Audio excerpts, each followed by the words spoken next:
Global markets have been on an absolute roller coaster ride over the past week, and it's far from over. But how does that affect you? Well, tariffs are more than a Wall Street problem. Behind these big market sell-offs is a fear of recession. And that's something that hits everyone, from businesses to workers to consumers. Chances are you fit into at least one of those categories. Tariffs are taxes on imports. They make it more expensive for businesses to get the goods that they need.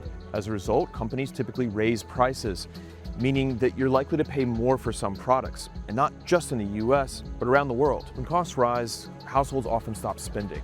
That means that businesses then have to cut their own costs, and that can lead to job losses across industries, whether it's, say, auto workers in Germany, citrus growers in South Africa, or even textile factory workers in Cambodia. Rising unemployment and struggling businesses then hit economies hard. Governments will be receiving less tax revenues, but at the same time, they'll have to pay more in services like unemployment support. In turn, they may have to raise their taxes and even cut some of their services. And that affects us all.